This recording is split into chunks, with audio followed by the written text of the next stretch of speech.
इस कार्यक्रम के पुण्यार्चक हैं Bahubali and Muttin wholesales saris and cloth merchants, चदचन डिस्ट्रिक्ट, विजयपुर एवं समस्त बाहुबली एंड मुत्तीन परिवार।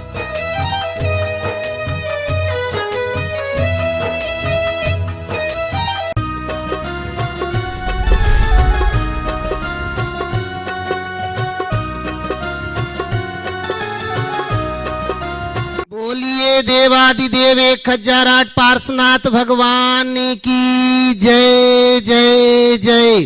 श्रवण संस्कृति के नायक प्रातः स्मरणीय आचार्य भगवंत विद्यासागर जी महामुनि राज की जय जय जय जय। बोलिए गुणायतन प्रणेता शंका समाधान करता भावना योग प्रवर्तक तरुणाई के प्रखर वक्ता पूज्य मुनिवर श्री प्रमाण सागर जी महाराज की जय जय जय। मुनि संघ की जय जय जय। प्रिय बंधुओं, तीर्थराज सम्मेद शिखर की तलहटी गुणायतन परिसर में आयोजित देश के सर्वाधिक लोकप्रिय कार्यक्रम शंका समाधान में यहां उपस्थित एवं देश विदेश से जुड़े हुए उन सभी श्रद्धालुओं का जो कि पारस चैनल, जिनवाणी चैनल एवं प्रामाणिक ऐप के माध्यम से इस कार्यक्रम का सीधा प्रसारण देख सुन व आनंद ले रहे हैं, उन सभी का मैं गुणायतन और श्री सेवायतन परिवार की ओर से हार्दिक हार्दिक अभिनंदन करता हूं। बंधुओं, यह कार्यक्रम प्रारंभ हो उसके पूर्व आज हम फिर चलते हैं पूज्य गुरुदेव का आशीर्वाद जो हमें संबल देता है। तो चलें नमोस्तु निवेदित करने के लिए चलते पूज्य गुरुदेव के चरणों में। भो स्वामी नमोस्तु नमोस्तु नमोस्तु, भो स्वामी इच्छामि इच्छामि इच्छामि। बंधुओं, आपको विदित ही है कि यहाँ गुणायतन का कार्य बड़ी तीव्र गति से चल रहा है, जहाँ एक और गुणायतन एक और पंचायतन शैली का यह जिनालय जिसमें लोग अनेक प्रकार से जुड़ रहे हैं, चाहे कोई सदस्य योजना हो या कि निर्माण योजना हो। वहीं बंधुओं, यहाँ सेवायतन का कार्य जो चल रहा है, सेवा के क्षेत्र में सेवायतन बंधुओं अनेक भव्य जीव जहाँ पर लाभान्वित हो रहे हैं, ना कि सिर्फ जैन समाज अपितु हर वर्ग के लोग जहाँ पर आकर के लाभान्वित हो रहे हैं उस सेवायतन के माध्यम से। तो आज सेवायतन के रूप में जिन्होंने सेवायतन से ट्रस्टी के रूप में अपने को जोड़ लिया है, ऐसे श्रीमती संतोष जी जैन, श्री श्रीनिवास जी जैन, डॉक्टर मनीष जी जैन, मेरठ उत्तर प्रदेश से महाराज श्री आपके चरणों में वंदन करते हुए नमोस्तु कर रहे हैं। साथ ही मंगल स्वास्थ्य की भावना आपके चरणों में रख रहे हैं कि शीघ्र ही स्वास्थ्य लाभ हो, आपसे आशीर्वाद की गुहार कर रहे हैं। नमोस्तु नमोस्तु नमोस्तु। वहीं बंधुओं, निर्वाण निधि के रूप में आज हमारे गुणायतन से जुड़े हैं श्री अमित जी गांधी, मुग्धा गांधी पुणे से। वहीं डॉक्टर हंसा जैन उदयपुर से जुड़े हुए हैं। इनको बहुत बहुत बहुत बहुत जोरदार ताली बजा करके हम पूरे परिवार के लिए अभिनंदन करते हैं। बंधुओं, यह वह स्थान है जहां पर शंकाएं हमारी हैं और समाधान पूज्य गुरुदेव का, समाधान भी सम्यक समाधान। तो आज हम चलते हैं। अनेक लोग जो कि यहां नहीं पहुंच पा रहे हैं, परोक्ष में अपने प्रश्नों को यहां पर भेज रहे हैं। महाराज श्री अभी साडम से श्री शशि जी पाटोदी पूछ रही हैं कि महाराज श्री बेटी को ससुराल भेजते समय हमें क्या शिक्षा देकर के भेजनी चाहिए जिससे कि वो दोनों कुलों को गौरवान्वित कर सके, कृपया मार्गदर्शन दीजिए। बेटी को ससुराल भेजते समय क्या शिक्षा देनी चाहिए जिससे दोनों कुलों को गौरवान्वित करे? हर माँ को अपनी माँ की बात याद करनी चाहिए जो उसकी विदाई के वक्त उसकी माँ ने उसे शिक्षा दी। पहले ये सब चीज़ें बहुत ज़्यादा होती थी और बेटी से ये कहा जाता था कि बेटी तो अब जहाँ जा रही है उसे अपना घर समझना, तेरा घर वही है, और अपने व्यवहार से सबका दिल जीतना, जितना बने सहन करना, प्रतिवाद मत करना, अपनी मर्यादा को सुरक्षित रखना, धर्म, धार्मिकता, कुलीनता और संस्कारशीलता का उत्कृष्ट उदाहरण देना। यदि ये सब संस्कार आज भी दिए जाए तो जिस तरह की घटनाएं घटती है उसकी पुनरावृत्ति नहीं हो सकती, उसका रोकथाम करना चाहिए। हमें कुलीनता, धर्मशीलता, संस्कारशीलता और स्नेहशीलता के संदेश देना चाहिए जिसे आत्मसात करके वे अपने जीवन को आगे बढ़ा सकें।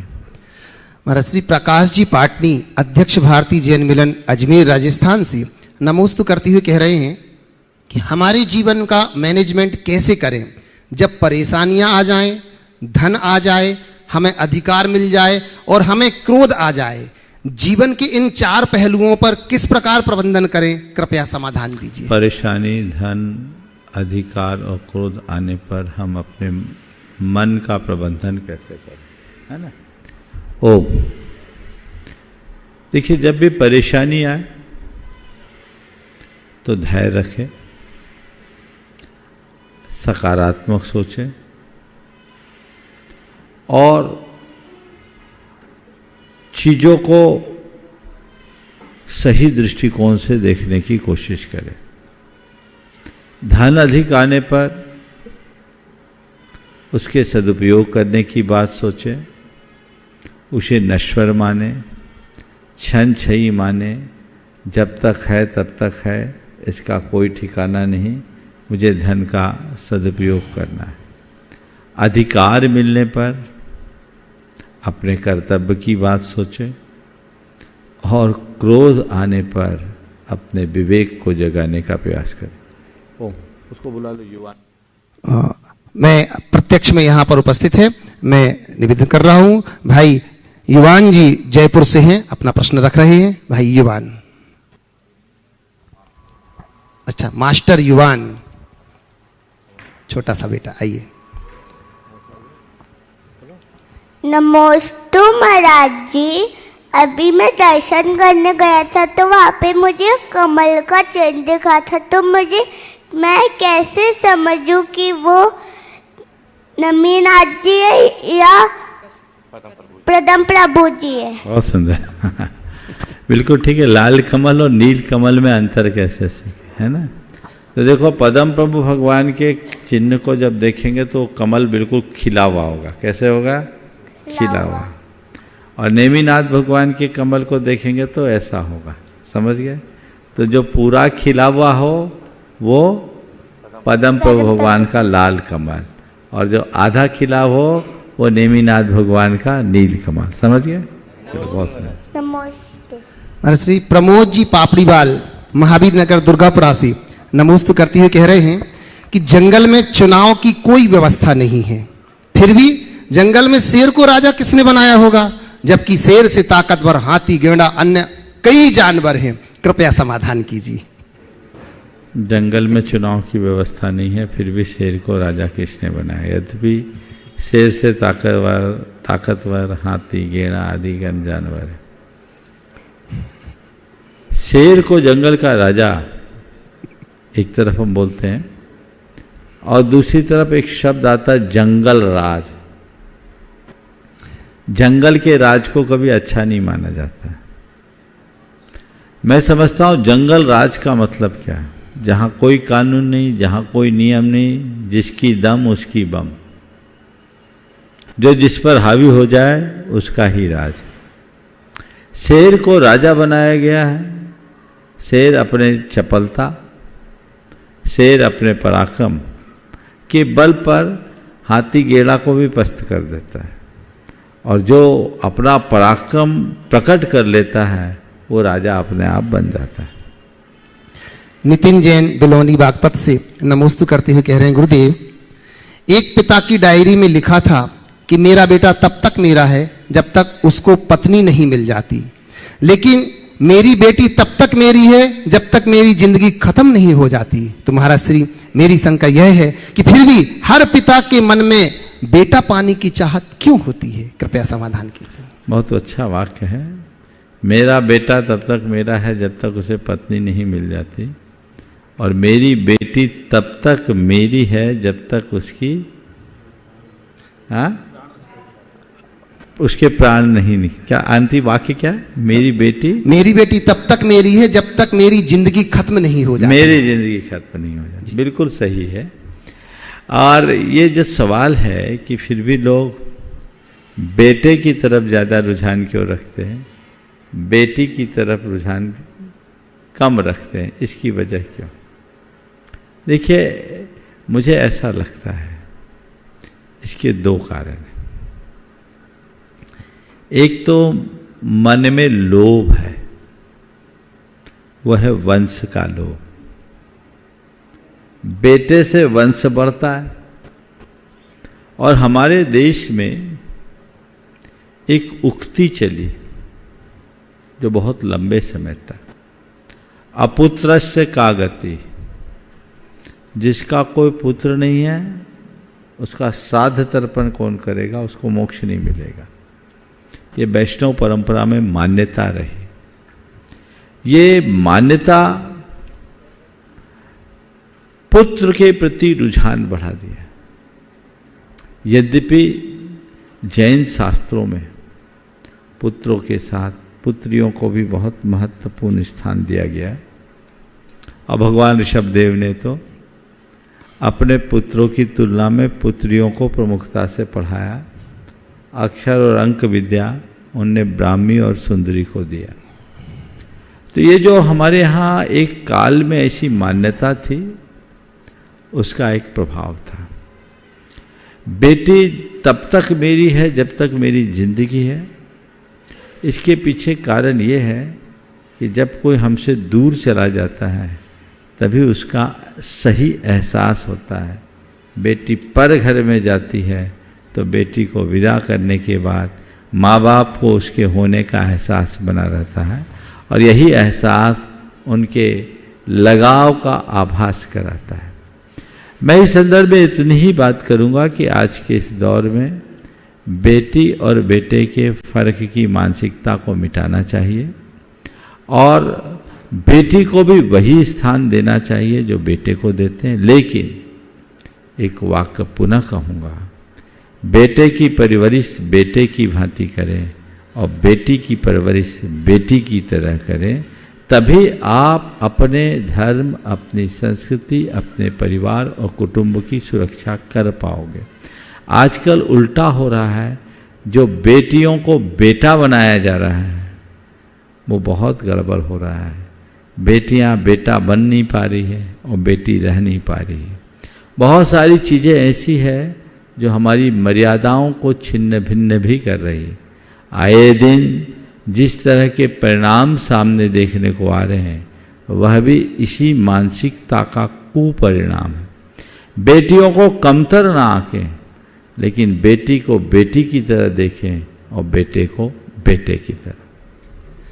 राजेश जैन आरआई गोपालगंज सागर से जय विद्या परिवार की ओर से नमोस्तु करती हुई कह रहे हैं, महाराज श्री, भारतीय संस्कृति में लोग पराजय पर विश्वास नहीं करते, केवल जय पर ही हमारी संस्कृति भरोसा रखती है, क्योंकि जय का शाब्दिक अर्थ होता है आत्मविश्वास एवं आंतरिक ऊर्जा। आज किसी का भी जयकारा लगा देना एक नशा सा बन गया है। यही एक जुमला भी है। यह नशा और जुमला हमारे जीवन में क्षणिक और काल्पनिक आनंददायक होता है, सफलता प्राप्त करने की सबसे उत्कृष्ट सीढ़ी जैसा दिखाई पड़ता है। यह नशा हमारे जीवन से कैसे दूर हो, कृपया मार्गदर्शन दीजिए। एक बार पुनः बोलिए। ये कह रहे हैं कि भारतीय संस्कृति में लोग पराजय पर विश्वास नहीं करते, केवल जय पर ही संस्कृति भरोसा रखती है, क्योंकि जय का शाब्दिक अर्थ होता है आत्मविश्वास एवं आंतरिक ऊर्जा। जब किसी का भी जयकारा लगा देना, आज किसी का भी जयकारा लगा देना एक नशा सा बन गया है। यही एक जुमला भी है। यह नशा और जुमला हमारे जीवन में क्षणिक और काल्पनिक आनंददायक होता है, सफलता प्राप्त करने की सबसे उत्कृष्ट सीढ़ी जैसा दिखाई पड़ता है। यह नशा हमारे जीवन से कैसे दूर हो, कृपया मार्गदर्शन दीजिए। जयकारा का नशा। देखिए, बात बहुत अच्छी रखी है, और भारत की संस्कृति में जय को महत्व दिया गया, और आज भी हमारे यहाँ जयगान किया जाता है। जयगान की परंपरा है। प्रश्नकार ने जयगान के संबंध में जय का जो अर्थ किया, आत्मविश्वास और आंतरिक ऊर्जा, ये जय का एक अर्थ है। और ऐसा जय जो अपने अंदर पाते हैं वो आंतरिक ऊर्जा से भी भरते हैं, आत्मविश्वास से भी। लेकिन ये बात जय के वास्तविक अर्थ से कुछ भिन्न दिखती है। जय का मतलब है जीतना, जीतना, जय पाना, जीत लेना। किसको? अपने दोषों और दुर्बलताओं को। और जो व्यक्ति अपने दोषों और दुर्बलताओं को जीतता है वही आंतरिक ऊर्जा से संपन्न होता है, और उसका ही वास्तविक आत्मविश्वास प्रकट होता है। लेकिन आपने कहा एक जुमला बन गया है।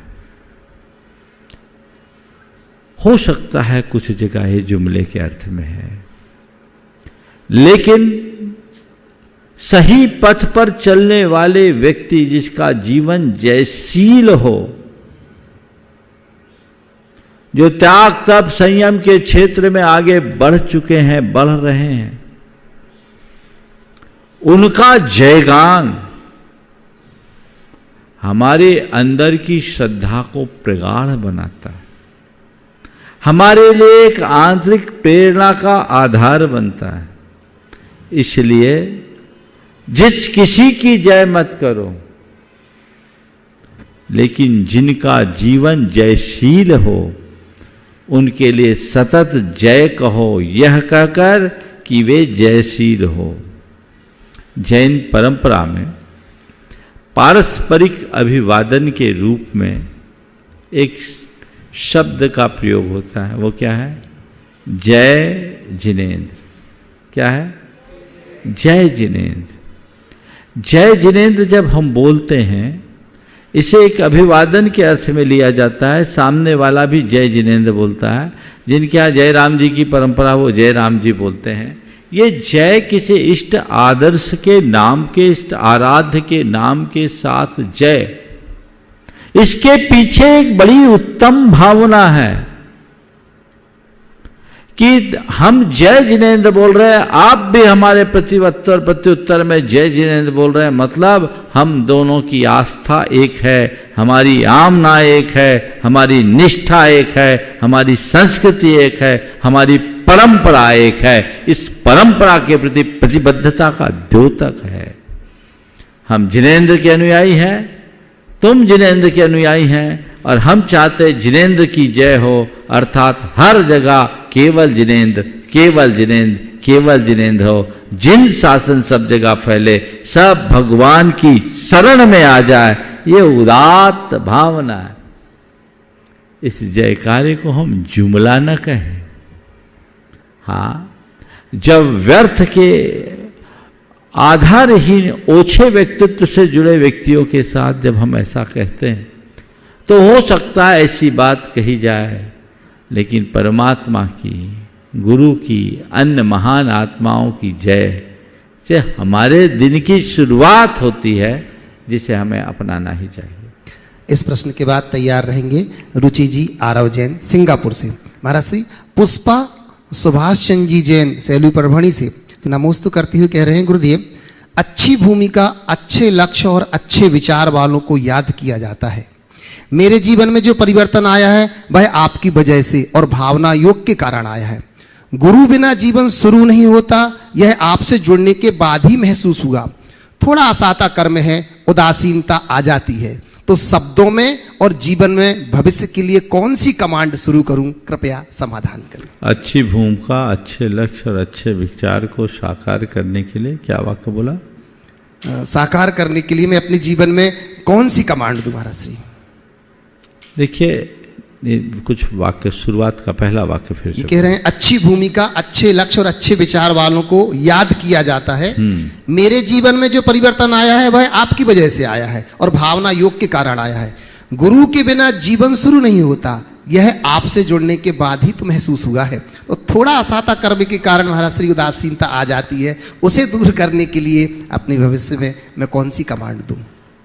जब कभी उदासीनता आए या आलस्य आए, रुचि की कमी हो, उस समय सबसे पहले अपने मूलभूत लक्ष्य को सामने रखना चाहिए और बार बार उसे दोहराएं, मुझे वह लक्ष्य पाना है, मुझे वह लक्ष्य पाना है, मेरा इष्ट यह है, मेरा आराध्य यह है, मेरा ध्येय यह है, मुझे अपने इष्ट को पाना है, मुझे अपने ध्येय को पाना है, मुझे अपने लक्ष्य को पाना है। तो हमारे अंदर का उत्साह जागृत होगा और इस तरह की दुविधाएं दूर होगी। रुचि जी आरव जैन सिंगापुर से, और इसी के बाद तैयार रहेंगे नीलम जैन रफीगंज से।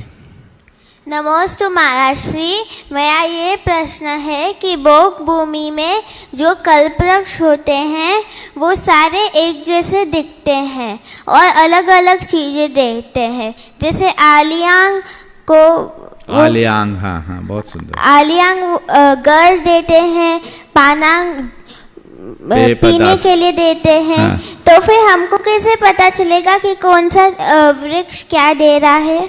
बहुत सुंदर। देखिए, पहले तो ये कि इतने छोटे से बच्चे को कल्प वृक्षों के बारे में जानकारी है, उनके नाम भी पूरे पता है। कितने प्रकार के कल्प वृक्ष होते हैं? 10। हाँ, और इसे 10 के 10 का नाम पता है। पता है क्यों? क्योंकि ये प्रामाणिक पाठशाला से जुड़ा हुआ है और बहुत अच्छे तकनीक से बच्चों को ये सब बातें याद करा दी गई है जो बड़ों बड़ों को भी पता नहीं है। मैं चाहूँगा कि देश भर के सभी जगह के लोग अपनी पाठशालाओं को प्रामाणिक पाठशाला से जोड़े, ताकि बच्चों को आज की टेक्नोलॉजी के साथ धर्म से जोड़ा जा सके, वो धर्म के मूलभूत तत्वों को आसानी से जान सके और अपने जीवन को आगे बढ़ा सके। बहुत अच्छा सवाल किया है कि सभी प्रकार के कल्पवृक्ष एक से होते हैं, फिर ये कैसे पता कि ये वृक्ष पर्टिकुलर ये चीज़ हमें देगा? ये आल्याङ्ग है, भोजनांग है, पानांग है, वस्त्रांग है, ये सब चीज़ें हम कैसे जानेंगे? तो ऐसा है कि ये कल्पवृक्ष विभिन्न प्रकार के हैं और जिसे जो चाहिए होता उसकी बुद्धि ऑटोमेटिक उस पेड़ के नीचे ले जाती, और पेड़ के नीचे जाने के बाद लोग भावना भाते हैं, उनको वो चीज़ मिल जाती है। लेकिन एक विशेष बात, एक ही पेड़ के नीचे 10 लोगों ने एक ही चीज़ मांगी पर 10 को एक सा नहीं मिलेगा। सबको जिसका जितना पुण्य होगा उसी अनुरूप मिलेगा, समझ गए? तो 10 को 10 तरह की चीज़ मिलती। तो कल्पवृक्ष व्यक्ति के अपने अपने पुण्यों के अनुसार फलते हैं। वृक्ष देखने में एक से लगते हैं, वृक्षों में वस्तुएं भी लटकी रहती हैं, जो चीज़ें वो देते हैं, समझ गए? तो वो चीज़ें दिखती है, उसको देख कर लोग उसके नीचे पहुँच जाते हैं। बिना किसी प्रतिक्रिया के, बिना किसी इसके, वो देख करके और बस उधर से गुजर रहे हैं और वो कुछ नहीं कर रहे हैं। तो हमारे भारत देश में इतनी धर्म और इतने ये होने के बाद भी ये स्थिति है, ये थोड़ी ये समझ में नहीं आती है। देखिए, आपने जो बात अभी यहाँ उपस्थित की बहुत गंभीर है। मैंने जैसा सुना है कि पूरे देश में आज ये चर्चा का विषय बना हुआ है। हमारे देश की एक बड़ी विडंबना है, जब कभी भी इस तरह की घटनाएं घटती है, कुछ दिन लोग हल्ला करते हैं और उसके बाद थोड़े दिन बाद भूल जाते हैं, वे ढाक के 3 पात वाली कहानी शुरू हो जाती है। सबसे पहली बात कि इस तरह की घटनाएं घटती क्यों, हमें उसकी जड़ में जाना चाहिए। यद्यपि ये घटनाएं घोर निंदनीय है, हर किसी को हैरान करने वाली है, ये एक क्रूरता की चरम सीमा है। जिन लोगों ने भी इस तरह की घटनाओं को अंजाम दिया है, उनको कानून के माध्यम से सख्त कार्रवाई करनी चाहिए, ताकि ऐसे लोगों को का मनोबल टूटे और दूसरे लोग इस तरह के कृत्य करने से बचे। लेकिन सबसे बड़ी जो आवश्यकता है वो ये कि इस तरह की घटनाएं घटे नहीं, उसके लिए हम क्या करें? हमें अपने बच्चों को उस तरीके से तैयार करना चाहिए, उनकी पढ़ाई लिखाई, उनकी शिक्षा, उनके संस्कार हमें इसी तरह का देना चाहिए। अधिक ज़रूरत से ज़्यादा लिबर्टी भी हमारे लिए बहुत ख़तरनाक होती है। आज का समय ऐसा हो गया है, जो लोग चाहे जिसके साथ चाहे जैसी दोस्ती कर लेते हैं। हमारे नीति ग्रंथों और धर्म ग्रंथों की मर्यादाओं को सामने रख करके चले तो लोग कभी इस तरह का धोखा नहीं खाएंगे। थोड़ी सी ही बातों में आकर के थोड़ा किसी ने हमसे मीठा मीठा बोल दिया, लोग एक दूसरे के साथ निकटता जोड़ लेते हैं, और निकटता ऐसी जिसमें मर्यादाएं भी खो जाती हैं, और इस तरह के विश्वासघात के शिकार बनने पड़ते हैं। हमें उन्हीं व्यक्ति से मित्रता करनी चाहिए जो मित्रता के योग्य हैं, जिनके शील अच्छे हों, संस्कार अच्छे हों, जो हमारे हित का चिंतक होता हो, जो हमें बुराइयों से रोकता हो। हमें ऐसे व्यक्ति के साथ अपनी मित्रता रखनी चाहिए। जिस किसी के साथ मित्रता रखने के ये कुपरिणाम है, हमें इसे देखना चाहिए, इन सब बातों से बचना चाहिए। आपने जो बात कही है कि लोग निकल रहे हैं और कुछ कह नहीं रहे, ये बहुत सोचनीय है। आज लोगों की इतने निष्ठुरता और निर्ममता हो रही है, हर कोई व्यक्ति केंद्रित हो रहा है। इसके पीछे आज का माहौल भी एक कारण है, और लोग इस डर के मारे कि कहीं हम ना फंस जाएं, चाह करके भी को कुछ नहीं करते। और एक बात है, नीति भी कहती है कहीं कहीं पर अगर कोई व्यक्ति हैवानियत से भरा है तो तो उस समय उसके सामने अगर कोई दूसरा व्यक्ति आता है तो कहीं वो उसके हैवानियत का शिकार ना हो जाए। लेकिन फिर भी यदि लोग सामूहिक रूप से ऐसी घटना करने को के साथ उनका प्रतिवाद करना शुरू करें तो बहुत कुछ अच्छा हो सकता है। जिस तरह का घटनाक्रम देखने को मिला, मुझे भी दिखाया गया, यदि ऐसे कृत्य में लोग आगे आते तो शायद ये घटना ऐसा रूप नहीं लेती, सामने वाले की जान भी बच सकती थी। लेकिन इस तरह की जो वृत्तियां, इससे बचना चाहिए। बच्चों के अंदर ये संस्कार कूट कूट करके भरना चाहिए कि मेरी मर्यादाएं क्या है और मेरी दोस्ती की सीमा क्या है। दोस्ती के नाम पर चाहे जिससे दोस्ती ठगा जाएगा। केरल स्टोरी भी तो यही कह रही है। क्या केरल स्टोरी क्या नाम है? केरला स्टोरी है ना, उसने भी इस तरह की बातें कही और वो स्टोरी तो आप सामने दिख रही। आए दिन देश के कई क्षेत्रों में, कई भागों में इस तरह की घटनाएं घट रही है। इसकी वजह यही है कि हमने अपने बच्चों को सही बोध नहीं दिया। उनको एक मर्यादा का बोध होना चाहिए कि तुम्हारे जीवन की सीमा रेखा क्या है। उनको जाति मर्यादा, धर्म मर्यादा, कुल मर्यादा, समाज की मर्यादा का पाठ पढ़ाना चाहिए। चाहे जिससे चाहे जो दोस्ती करेगा उसके साथ इस तरह की दुर्घटनाएं हो सकती है। और जो लोग इस तरह का कृत्य करते हैं उनके मनोबल को पूरी तरह से तोड़ना चाहिए, उनको सबक सिखाने का प्रयास करना चाहिए ताकि वे दूसरे के बारे में कभी सोच न सके। पर दुर्भाग्य है हमारे देश की, दुर्भाग्य है हमारे देश का कि आजकल ऐसे लोग विभिन्न माध्यमों से प्रश्रय पा रहे हैं और एक प्रकार का लक्ष्य बना करके चल रहे हैं। ये ठीक नहीं है, हमें इसके प्रति बहुत सजग होना चाहिए। डॉक्टर शरद जी गोधा जयपुर से, और इसी के बाद में निवेदन तैयार रहेंगे आयुष जैन मंदसौर मध्य प्रदेश से। पूज्य गुरुदेव के श्री चरणों में नमोस्तु नमोस्तु नमोस्तु। गुरुदेव, आज के व्यावसायिक युग में मानव भी व्यावसायिक हो गया, हम भी व्यावसायिक हो गए हैं। हमारे घर परिवार या हमारे व्यवसाय, हमारे ऑफिस कार्यालय और हमारे जीवन जिन मंदिर भी, सब कुछ इकोनॉमिक, सबका बजट बनता है, सब कुछ होता है, सब कुछ। जिन मंदिरों को चलाने के लिए या हम जो द्रव्य दान देते हैं, नगद राशि देते हैं जो, उसका फिर बजट बनता है और मंदिर के विकास में और व्यवस्थाओं में काम में आता है। यहाँ तक तो ठीक है, लेकिन कई जगह पदाधिकारियों के इतने झगड़े हैं कि गुल्लक ही नहीं खुल रही है, गुल्लक ही नहीं खुलती है। आपस के झगड़े, इसने ताला लगाया, उसने ताला लगाया। जिन मंदिर, जिन प्रतिमा और जिन वाणी, जो तीन मूल स्तंभ हैं, उनकी ओर हमारा ध्यान कम होकर के अब वो पैसा उन पदाधिकारियों के दिमाग से या उनकी इच्छाओं पे खर्च होता है कि कई कई बिजली लगा दो, कोई कहीं ये लगा दो, कोई कहीं वो लगा दो, कोई का हॉल बना दो, कोई का टाइल चेंज कर दो, कोई का बाथरूम चेंज कर दो। उन पे पैसा खर्च होकर के जो तीन चीजें हैं, जिन मंदिर, जिन वाणी और जिन प्रतिमा, इनकी स्थिति जो मूल है, पहला खर्चा तो इन पे होना चाहिए ना। देखिए, बहुत ही गंभीर बात आपने उपस्थित की। सबसे पहली बात तो ये है कि हमें अपने धर्मायतनों की तत्परता से रक्षा करनी चाहिए और जिनके हाथ में भी धर्मायतनों की रक्षा की बागडोर है, उन्हें बहुत गंभीरता और समझदारी से काम लेना चाहिए। उन्हें इस बात को सदैव याद रखना चाहिए कि मंदिर का जो धन है वो पैसा नहीं है, वो देव द्रव्य है जिसे हमारे यहाँ निर्माल्य माना गया है। पैसे का आप चाहे जैसे उपभोग कर सकते हैं, पर निर्माल्य का उपभोग तो महापाप है। जो व्यक्ति भी प्रत्यक्ष अप्रत्यक्ष रूप से निर्माल्य का उपभोग करता है, 7 जन्म की दारिद्रता को आमंत्रित करता है, वो अपने भाव को बर्बाद करता है। इसलिए ऐसा कभी नहीं होना चाहिए।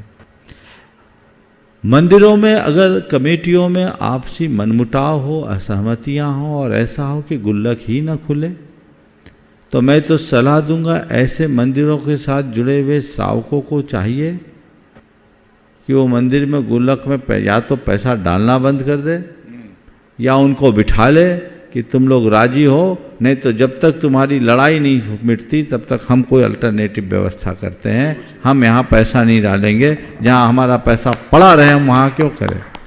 यदि समाज के लोग आगे आकर के थोड़ा ऐसा दबाव देने लगे तो जो पदाधिकारी कई जगह के, जैसे जो लोग मंदिरों को और उसकी संपत्ति को अपनी बपौती मान लेते हैं, कई जगह ट्रस्टीशिप है और कई जगह तो पीढ़ी दर पीढ़ी ट्रस्टीशिप है, उनका 1 रुपया लगता नहीं, पैसा समाज का लगता है, लेकिन वो उसको बपौती मान करके चलते हैं, तो वो ठीक बात नहीं है। उनको हमें सजग करना चाहिए और दिख रहा है कि यहाँ हमारा सदुपयोग नहीं है तो लोगों को तय कर लेना चाहिए, हमको डालना ही नहीं, हमें वहाँ डालना है जहाँ सदुपयोग हो। हालांकि ऐसा बहुत कम जगह होता होगा, जहाँ भी हो उनको सद्बुद्धि आए, ऐसी मैं भगवान से प्रार्थना करता हूँ। अब रहा सवाल मंदिरों का जो पैसा है, मैं प्रत्येक मंदिर से जुड़े प्रबंधकों से कहना चाहूँगा, जो रुपया व्यक्ति ने मंदिर के गुल्लक में डाला है वो बैंक बैलेंस बढ़ाने के लिए नहीं डाला। दान दातार का पहला भाव मंदिर का अच्छा रख रखाव। आपको चाहिए पहले मंदिर की पूजा की उत्तम व्यवस्था करें, मंदिर के उपकरणों की अच्छी व्यवस्था करें, मंदिर का प्रबंध अच्छा रखें, मंदिर का रख रखाव अच्छा करें, ताकि वहां आने वाले लोगों को एक सुखद अनुभूति हो सके, वो अपनी विशुद्धि को बढ़ा सके। और यदि ऐसा करेंगे तो आपके हाथ में कुछ पुण्य भी आएगा। इसके अलावा अगर आप दूसरे कार्यों में पैसा खर्चा करते हो या पैसे की केवल एफडीज बढ़ाते हो तो ये परिग्रह का विस्तार है, दातार के द्रव्य का दुरुपयोग है, जो एक प्रकार से दाता की भावना की उपेक्षा है, जो पाप है। इससे बचना चाहिए, ऐसा कभी नहीं करना चाहिए। अगर हमारे मंदिर में ऐसी जरूरत नहीं है, पैसा सरप्लस है, तो देव द्रव्य का प्रयोग देव द्रव्य के लिए करना सर्वोत्तम है। उस पैसे का आप वहाँ प्रयोग करें जहाँ जिस मंदिर में कोई आवक नहीं है। आज भी देश में कई ऐसे मंदिर हैं जहाँ पूजा अर्चा की भी व्यवस्था पूरी तरह नहीं हो पाती, जहाँ दर्शनार्थियों की संख्या बहुत कम होती है, जहाँ आमदनी का कोई स्रोत नहीं है। तो प्रबंधकों को चाहिए कि आज हमारे पास पैसा है, हर बड़े शहर के समर्थ मंदिरों में जहाँ लाखों और कईयों में तो करोड़ों की वार्षिक आमदनी है, वो अपने हाथ जितना खर्च करना करे, सोना जड़ दे, उसके बाद जो बचे तय कर ले 2-2, 4-4, 6-6 मंदिरों को कि हम किसी भी मंदिर, ऐसे मंदिर जहाँ की पूजा अर्चा रख रखाव की कमी, हम उसका खर्चा देंगे, अपने प्रबंध के मद से हम देंगे। कितना बड़ा पुण्य होगा। ऐसी एक परिपाटी डालनी चाहिए और ये व्यवस्थाओं को आगे बढ़ाना चाहिए, तभी हमारा धर्म सुचारू रूप से पल सकेगा और लोग पुण्य के भागी होंगे। आयुष जैन मंदसौर मध्य एक प्रदेश और से। प्रश्न के साथ प्रश्न। चलो बोलो। हाँ बोलो। एक छोटा सा अनुरोध है कि मूल रूप से जो द्रव्य है वो व्ययावृत्ति के काम में आता है। मूल रूप से द्रव्य दिया गया, मंदिर की रखरखाव होगा, व्ययावृत्ति। हम अपने क्षेत्रों में कई तरह की अब धर्मशालाएं, क्या होटल ही बनने लगी मंदिरों में। धर्मशालाएं तो बिल्कुल कन्वर्ट हो गई है, अटैच बेड, ये सब कुछ मेंटेनेंस में बहुत पैसा जाता है, बहुत पैसा। क्या जो वहां पे हम लोग श्रावक आते हैं अपने हाथ से चद्दर साफ नहीं कर सकते, या अपने हाथ से धर्मशाला साफ नहीं कर सकते? देखिए, बहुत अच्छी बात कही है। ये अगर ऐसा संस्कार जैनों में आ जाए सिखों की भांति, हाँ, तो कहना क्या होगा। अब मुझे सुभाष जी इशारा कर रहे, शरद जी खुद करते हैं। हाँ, मैं करता हूँ। बहुत बढ़िया है, और लोगों को ये परिपाटी साफ डालनी करता हूँ, चाहिए। कमरा साफ करता हूँ, अपने सारे सब मैं करता हूँ। बहुत सुंदर। हालांकि ये करना बहुत अच्छा है, पर कई जगह व्यवहारिक रूप से दिक्कतें हैं। मंदिरों में अच्छी सुविधा तो होना, खासकर तीर्थ स्थानों में सुविधाओं का होना बुरा नहीं है, क्योंकि आज की पीढ़ी ये सब सुविधाएं चाहती है और सुविधाओं के मिलने से आज नई पीढ़ी की तीर्थ यात्राओं के प्रति रुझान भी बढ़ा है। तो सुविधाएं उपलब्ध कराएं, लेकिन ऐसी सुविधा न हो जिससे पाप हो। जैसे टीवी वगैरह आपने कमरों में देना शुरू कर दिया तो पूरी व्यवस्थाएं ही बिगड़ जाती हैं, उनसे बचना चाहिए। जो आधारभूत आवश्यकताएं हैं उनकी पूर्ति होनी चाहिए, उनका रखरखाव होना चाहिए। और उसके एवज में मैं प्रत्येक व्यक्ति से कहता हूँ, आप किसी भी धर्मशाला में रहें, आजकल तो लगभग सब जगह चार्जेज हैं, कुछ ही जगह है अपवाद स्वरूप, जैसे गुनायतन में कोई चार्ज नहीं है। जहाँ चार्ज नहीं हो, आपको चाहिए कि जहाँ आप रुके हो खुद से सोचो कि इसके मेंटेनेंस का कितना खर्चा होगा। मैं 3 दिन रुका हूँ, यहाँ के बिजली का प्रयोग किया, यहाँ के पानी का प्रयोग किया, यहाँ के उपकरणों का प्रयोग किया, यहाँ के बिस्तर का प्रयोग किया, उसका खर्चा क्या होगा? वो तुम्हें खुद कैलकुलेट करके कि मिनिमम तो दान नहीं, वो चार्ज देना चाहिए, उसके ऊपर जो है वो मेरा दान है, ऐसा भाव रखना चाहिए। कई लोग 1000-2000 रुपया दे दिया, 8 रोज 10 रोज रह गए, सोचे हमने दान दे दिया। तुमने दान नहीं किया, तुमने जो दिया उससे ज्यादा उपभोग किया। अगर समर्थ हो तो जरूर देना चाहिए। जहां भी व्यवस्था हो, भले तुम्हारे रहने की, खाने की, पीने की निःशुल्क व्यवस्था हो, लेकिन तुम्हें देना चाहिए 2 कारणों से। एक तो इससे आपका पुण्य लाभ होता है, और दूसरी बात इससे व्यवस्था करने वालों को संबल मिलता है, वो आगे बढ़ चढ़ करके काम कर सकते हैं ऐसी व्यवस्थाओं में। नमस्ते नमस्ते। आयुष जैन मंदसौर से, और इसी के बाद मैं निवेदन करूंगा हमारे गुणायतन के CEO सुभाष जी पूनम जी। गुरुदेव के चरणों में कोटिश नमः, कोटिश नमः, कोटिश नमः। गुरुदेव, मेरा प्रश्न है कि बहुत सी बार हम देखते हैं परोक्ष रूप में विशुद्धि बहुत बनती है, पर प्रत्यक्ष रूप में विशुद्धि नहीं बन पाती है। जैसे शिखर जी जब नहीं थे तब तो बहुत मन था, आंखों से आंसू आ जाते थे, पर प्रत्यक्ष भी वो विशुद्धि नहीं बन पाती, इसके पीछे क्या कारण है? और गुरु जी एक और, कि जैसे हम भूखे अन्न जल का त्याग करके जब ऊपर चढ़ते हैं पारसनाथ टोक के बाद, तो बार बार विचार वो विशुद्धि न बन के प्यास पे जाता है, तो हमें क्या करना चाहिए? या तो कुछ लेते हुए, जैसे उपवास में भी यही होता है गुरुदेव, या तो हम एकासन करें तो बहुत अच्छे से दिन कटता है और मन भी लगता है भगवान में, पर उपवास करते तो शाम के बाद से फिर वहीं घूमता है मन, तो क्या करना चाहिए गुरुदेव? देखिए, बहुत अच्छी बात की। परोक्ष में विशुद्धि बहुत होती है, कई बार प्रत्यक्ष में विशुद्धि नहीं हो पाती, तो इसके पीछे धर्मक्षेत्र काल भाव कारण बन जाता है। हो सकता है आप शिखर जी आए, इतनी प्रचंड गर्मी में आए, तो यहाँ की गर्मी आपको पस्त कर दी होगी, और उस पस्त स्थिति में आपकी विशुद्धि थोड़ी प्रभावित हुई होगी। ये लोग निश्चित इतनी गर्मी में शिखर जी की वंदना, पहले तो लोग आते ही नहीं थे, अब तो फिर भी लोग आने लगे हैं, तो ऐसी प्रतिकूल परिस्थिति में वंदना करना मैं समझता हूँ एक असाधारण पुरुषार्थ है। और जो लोग भी ऐसी विषम स्थिति में वंदना कर रहे हैं वो दोहरा लाभ ले रहे हैं, ऐसा समझना चाहिए। तो ऐसे समय में पहले से अपनी मनस्थिति बना करके चलना चाहिए कि हम समेत शिखर जी जा रहे हैं और प्रतिकूल स्थिति में जा रहे हैं। जब ऐसी भीषण गर्मी में हमारे तीर्थंकरों ने यहाँ मास पर्यंत योग निरोध किया, तो फिर हम जानने में क्या है, हमारे तीर्थंकर भगवंतों ने तो हमें तप का मार्ग दिया है, तो हम वंदना करने नहीं जा रहे हैं, वंदना के बहाने महातप करने जा रहे हैं, और यही महातपस्या मेरे जीवन का पथ प्रशस्त करेगी। एक दृष्टिकोण तो ये रख सकते हैं, इससे अपने अंदर का उत्साह बढ़ेगा। जहाँ तक पर्वत पर खाने पीने की बात है, तो अपनी शक्ति के अनुसार काम करना चाहिए, लेकिन जहाँ तक बने पर्वत पर कुछ भी खाए पिए नहीं, और लेना भी पड़े तो पूरी वंदना के बाद जल लें। और यदि ऐसा ना हो जिनका शरीर नहीं सकता, वे इतना ले कि मैं जल के अलावा रास्ते में कुछ नहीं लूँगा, और यदि उसके बावजूद लेना पड़े, ये आपकी दुर्बलता है। पहले तो लोग गंधर टोंक के पे, गंधर नाला के पहले कुछ लेते ही नहीं थे, वहाँ भाता घर में ही लोगों को सब कुछ मिलता था। अब लोग प्रमादी हो गए और चीज़ें बिकती भी दिखती है, सो लेने का मन भी हो जाता है। ये भी चीज़ है, जैसे पहले बाइक नहीं मिलती थी तो लोग पैदल चल जाते थे, अब बाइक देखते ही सबके पैर पस्त हो जाते हैं, जवाब देने लगते हैं और लोग शॉर्टकट अपना लेते हैं।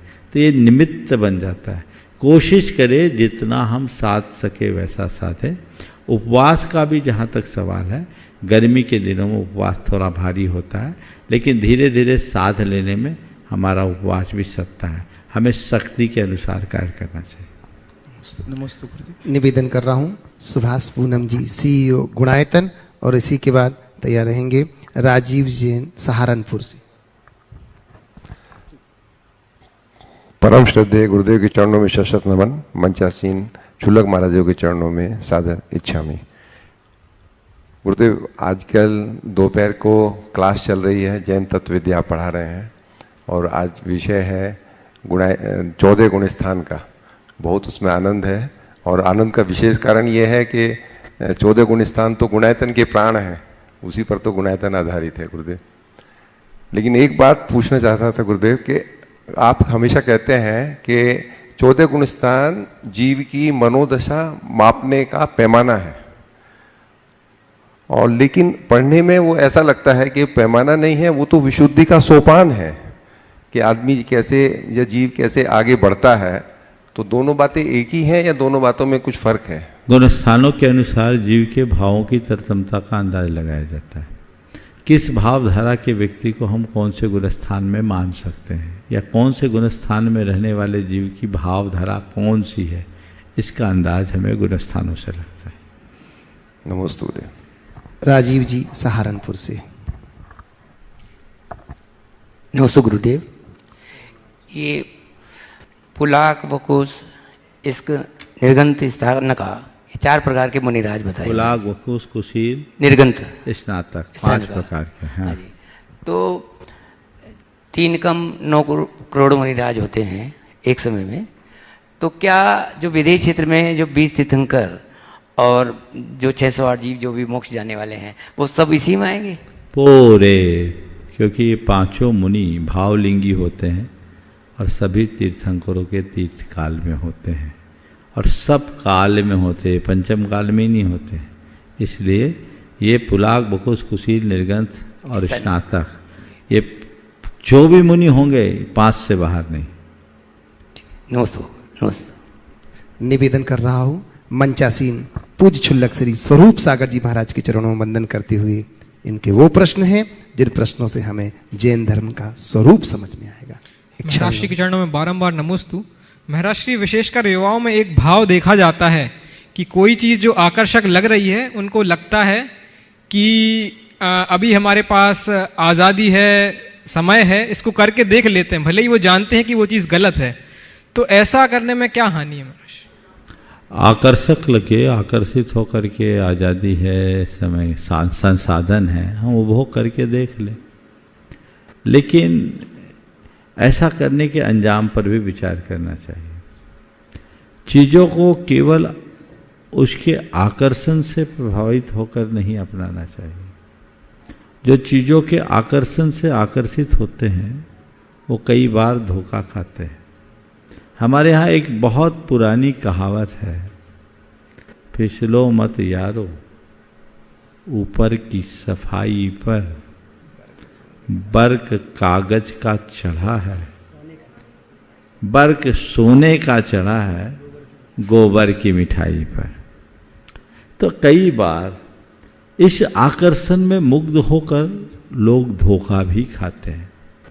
इसलिए व्यक्ति को अपने हिताहित का विचार करके ही काम करना चाहिए।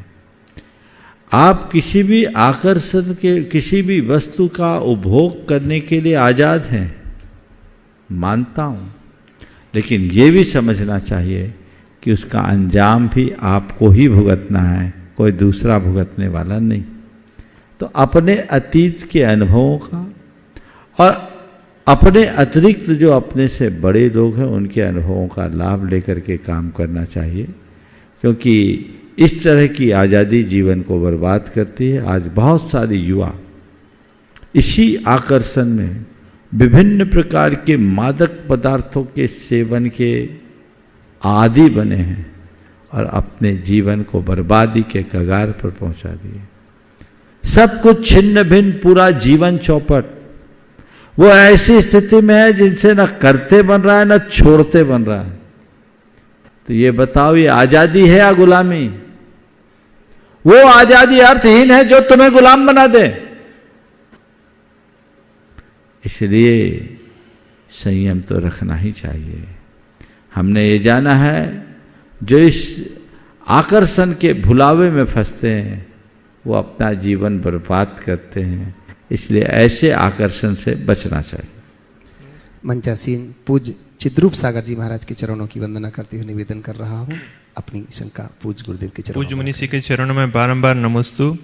महाराज जी, प्रायः देखा जाता है लोग अपने घर पर, अपनी दुकान में शुभ लाभ लिखते हैं, लेकिन जब आचरण देखते हैं तो उनका जिस तरह से भी बने वो लाभ लेते हैं और लाभ को शुभ मानते हैं। तो महाराज जी वो शुभ लाभ की युक्ति को कैसे अपने जीवन में लेके आए? बहुत अच्छी बात है। हमारी संस्कृति की एक बड़ी विशेषता है, हम शुभ लाभ लिखते हैं, शुभ मंगल कल्याण और श्रेष्ठता का, उत्तमता का द्योतक। तो हमारे यहाँ शुभ के बाद लाभ है। लाभ को शुभ नहीं कहा, शुभ को लाभ कहा है। तो वही लाभ हमारे लिए उपयोगी है जो शुभ हो। आजकल लोग शुभ लाभ की जगह लाभ में ही शुभ देखने लगे, तो उसका परिणाम है जिनकी सोच पूरी तरह अर्थ पर केंद्रित होती है, जो पैसे को ही सब कुछ मानते हैं, उनके लिए लाभ में शुभ दिखता है। पर जो परमार्थ को पहचानते हैं वो शुभ में लाभ देखते हैं। अगर शुभ लाभ होगा तो निज पर का भला होगा, और तुम्हारा लाभ अशुभ हो गया तो जीवन बर्बाद होगा। इसलिए इस बात को सदैव ध्यान में रखना, जो तुम्हारे लिए वांछित है उसका लाभ हो, पर इस बात को कभी मत भूलो कि वह शुभ भी हो, अशुभ न हो। निवेदन कर रहा हूँ मंचासीन पूज्य चुल्लक श्री समाधर सागर जी महाराज के चरणों में वंदन करते हुए। नमस्ते महाराज जी, आपको कोटि से नमस्ते। महाराज जी, जब रामचंद्र जी को राजगद्दी मिलने वाली थी और सुबह उनको वनवास हो गया, तो महाराज जी प्रश्न ये है कि सूर्य को ग्रहण लगता है, चंद्र को ग्रहण लगता है, तारों को भी ग्रहण लगता है, ऐसे सभी ग्रहों को ग्रहण लगता है, फिर भी लोग वहाँ जाते देखे जाते हैं, लोगों के हाथ दिखाते हैं, अपने हाथों को दिखाते हैं, और यहाँ तक कि लोग अपने हाथों में मड़ियों को पहनते हैं, पत्थरों को पहनते हैं। तो जी ऐसा है क्या? क्योंकि ग्रह है क्या और इनका क्या परिणाम है, समझाए नमस्ते। देखिए, हमारे यहाँ एक उक्ति है, कर्म गति टारे ना ही टरे, योगी वशिष्ठ सम ज्ञानी पंडित, बची बची लगन धरे, कर्म गति टारे ना ही टरे। बिल्कुल रामचंद्र जी के विवाह का मुहूर्त निकला था, लेकिन विवाह के बाद ही परिस्थितियां पूरी बदल गई। उनके राज तिलक का मुहूर्त था, वनवास हो गया। आपने कहा कि सूर्य चांद सबको ग्रहण लग जाते हैं, तो ये ग्रह नक्षत्र हमारा क्या करते हैं? मैंने अनेक बार इस संदर्भ में अपना अभिमत प्रकट किया है कि इस तरह से ग्रह नक्षत्र को के पीछे भागने से कोई लाभ नहीं है। ये जितने भी ग्रह नक्षत्र हैं वे न तो हमारा बिगाड़ करते हैं न सुधार करते हैं।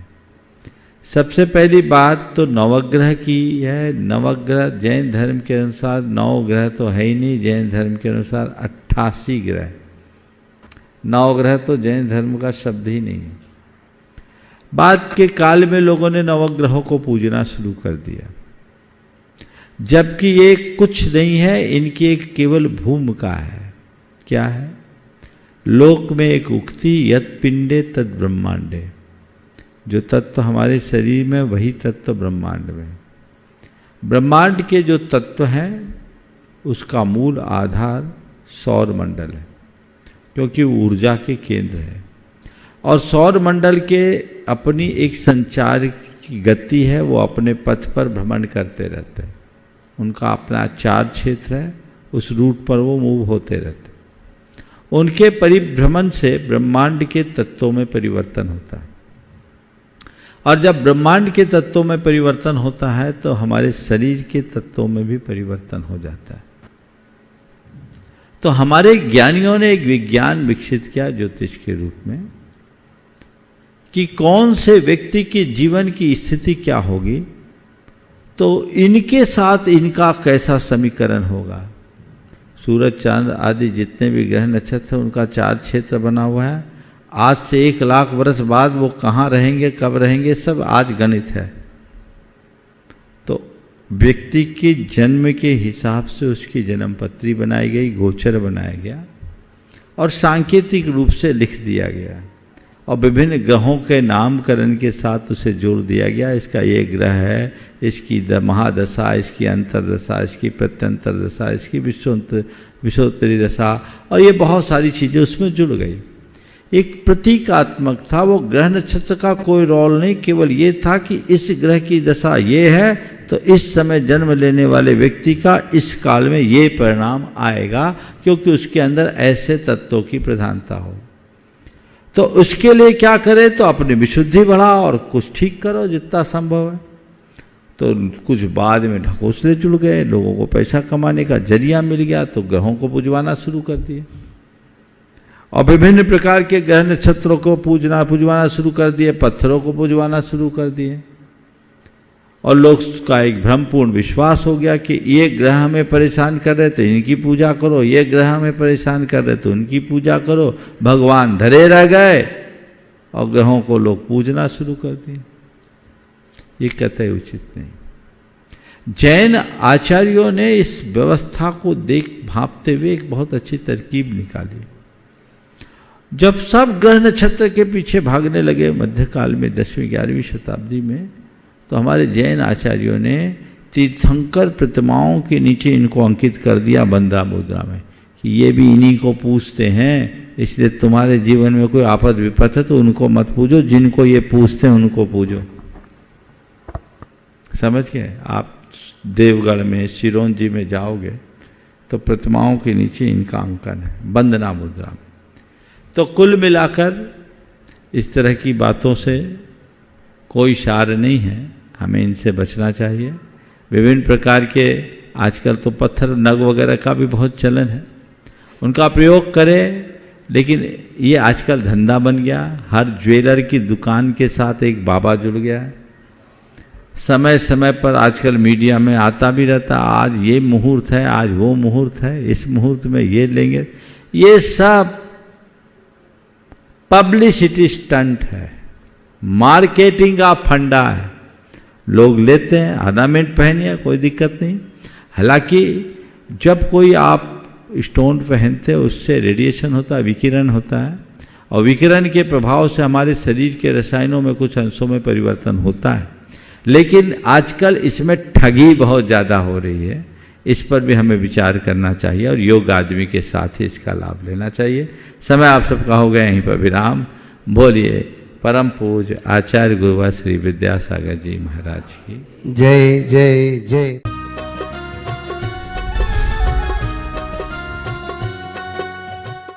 इस कार्यक्रम के पुण्यार्चक थे Bahubali and Muttin wholesales saris and cloth merchants, चदचन डिस्ट्रिक्ट, विजयपुर एवं समस्त बाहुबली एंड मुत्तीन परिवार।